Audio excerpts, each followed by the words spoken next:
नमस्कार दोस्तों, मैं हूं शिवम और एक बार फिर से आपके लिए लेकर आया हूं एक और ऐतिहासिक और नई जानकारियों से भरा वीडियो। तो अगर आप अभी तक हमारे चैनल पर नए हैं और आपने हमारे चैनल को सब्सक्राइब नहीं किया तो चैनल को सब्सक्राइब करके बेल आइकॉन दबा दें ताकि आपको हमारे आगे आने वाले वीडियोस की अपडेट्स भी मिलती रहें। तो चलिए आज की वीडियो शुरू करते हैं।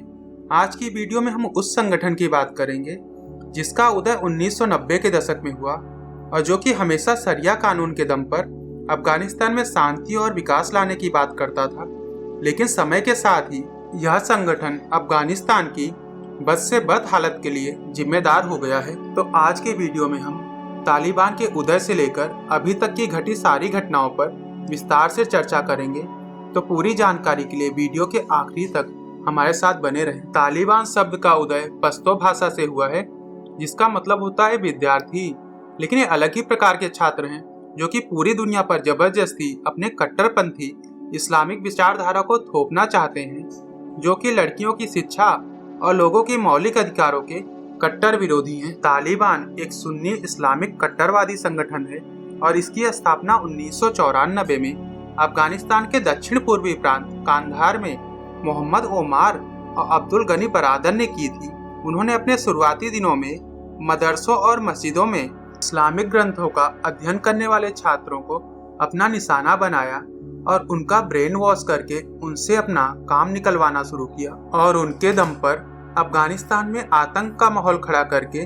सत्ता में आने की कोशिश शुरू की। जिस समय तालिबान का उदय हो रहा था उस समय अफगानिस्तान रूस के प्रभाव में था, जो कि वहाँ की सेना और सरकार राजनीतिक स्थिरता लाने और विकास के रास्ते पर आगे बढ़ने के लिए मदद कर रहा था। लेकिन तालिबान का पहला लक्ष्य ही अफगानिस्तान में बढ़ रही उदारवादी और कम्युनिस्ट विचारधारा को खत्म करना था, क्योंकि उस समय जो भी अफगानी नेता थे वे उदारवादी विचारधारा से काफी ज्यादा प्रभावित थे और तालिबान ऐसी विचारधारा को दीन इस्लाम यानी इस्लाम के दुश्मन के रूप में देखता है। इसीलिए जैसे जैसे तालिबान अफगानिस्तान में मजबूत होता गया,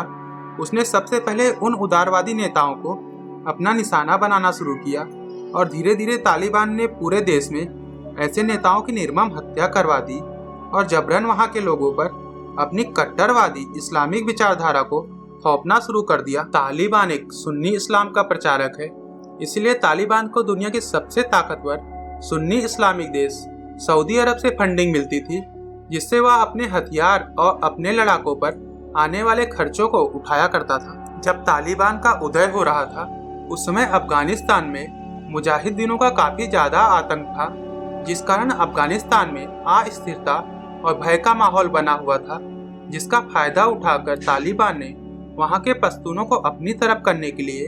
उन्हें मुजाहिदीनों से सुरक्षा और देश में राजनीतिक स्थिरता लाने का वादा किया। 1994 में तालिबान के स्थापना के साथ ही उसने कांधार पर हमला करके वहां अपना कब्जा जमा लिया और 1995 आते आते उसने अफगानिस्तान के एक और बड़े शहर हेरात पर भी अपना कब्जा जमा लिया और 1996 आते आते तालिबान अफगानिस्तान की राजधानी काबुल पर भी अपना कब्जा जमाने में कामयाब हो जाता है और वहां के राष्ट्रपति बुरहानुद्दीन रब्बानी को सत्ता से हटाकर मुल्ला मोहम्मद ओमार खुद को वहां का सर्वोच्च नेता घोषित कर देते हैं। अफगानिस्तान पर तालिबान का कब्जा हो जाने के बाद अफगानिस्तान का नाम बदलकर इस्लामिक अमीरात ऑफ अफगानिस्तान कर दिया जाता है और इस तरह 1998 आते आते लगभग अफगानिस्तान के 90% इलाकों पर तालिबान अपना कब्जा जमा लेता है और अफगानिस्तान का प्रमुख शासक दल बन जाता है। तालिबान के सत्ता में आते ही वहां के लोगों पर शरिया कानून के तहत कई प्रकार की बंदिशें लगा दी जाती हैं। लड़कियों की पढ़ाई लिखाई पर भी रोक लगा दी जाती है और बिना हिजाब के पुरुष सदस्य के साथ रहे बिना अगर महिलाएं घर से बाहर निकलती हैं तो उन्हें कोड़ों से सरेआम पीटा जाता था और लोगों को इस्लामिक शरिया कानून के हिसाब से छोटी छोटी बातों पर मौत की सजा दे दी जाती थी। लेकिन 2001 में 9/11 के आतंकी हमले के मास्टरमाइंड ओसामा बिन लादेन का तालिबान से कनेक्शन होने का पता चलने के बाद अमेरिका तालिबान पर हमला कर देता है और उसे सत्ता से उखाड़ फेंकता है और अफगानिस्तान में एक लोकतांत्रिक सरकार की स्थापना करवाता है। 2013 में तालिबान के सबसे बड़े नेता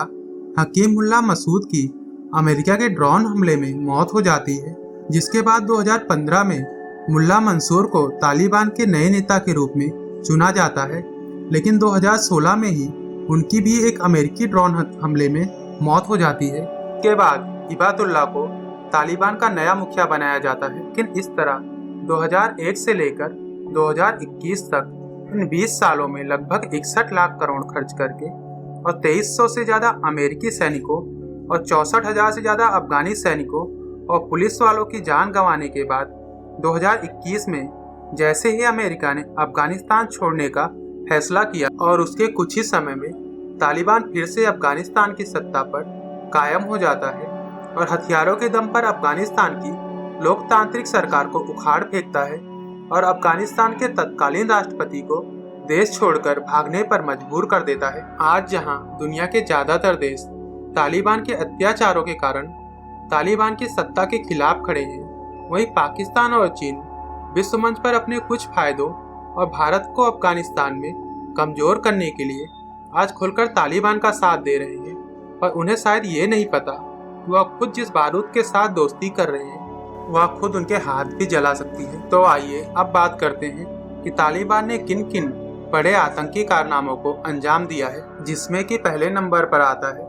अमेरिका के वर्ल्ड ट्रेड सेंटर पर 9/11 को किया गया आतंकी हमला, जिसे कि इसके मास्टरमाइंड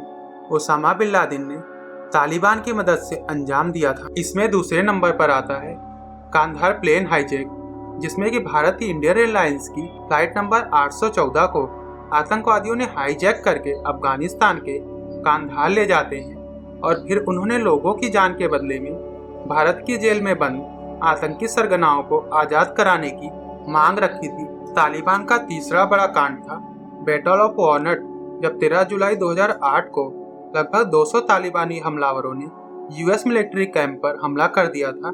जिसमें कि लगभग 21 तालिबानी लड़ाके मारे गए थे और 9 अमेरिकन सैनिक भी इसमें शहीद हो गए थे। 2016 में हुए काबुल में सीरियल बम धमाकों की जिम्मेदारी भी तालिबान ने ही ली थी। और तालिबान की ओर से एक और बड़े कांड की बात करें तो बमियान के भगवान बुद्ध की 4वीं और 5वीं शताब्दी की 2 मूर्तियां थी, जिन्हें कि 2001 में तालिबान के सरगना मोहम्मद उमर के कहने पर डायनामाइट से उड़ा दिया जाता है। तो इस बात से हम यह कह सकते हैं कि यह लोग अपने कट्टरपंथी विचारधारा में इतने ज्यादा अंधे हो चुके हैं कि अपने देश की ही विश्व विरासत को नुकसान पहुंचाने से भी जरा भी नहीं हिचकते हैं। आइए अब समझते हैं विदेशी फंडिंग के अलावा तालिबान के आय के मुख्य स्रोत और कौन कौन से हैं। दुनिया के कुल अफीम कारोबार का 80% अकेले अफगानिस्तान में होता है और अफगानिस्तान के अफीम के कारोबार पर सीधे तौर पर तालिबान का कब्जा है और वह उन पर टैक्स वसूल करता है। तालिबान में अवैध खनन की कंपनियों को वहां खनन की इजाजत देता है और उनके पास से भी वह काफी टैक्स वसूल करता है। तालिबान अपने इलाके में आने जाने वाले वाहनों से भी मनमाने ढंग से टैक्स की वसूली करता है। तो यह थी आज की वीडियो में तालिबान के बारे में पूरी जानकारी। तो अगर आपको हमारा वीडियो पसंद आया हो तो वीडियो को लाइक, कमेंट और शेयर करना ना भूलें। जय हिंद, वंदे मातरम।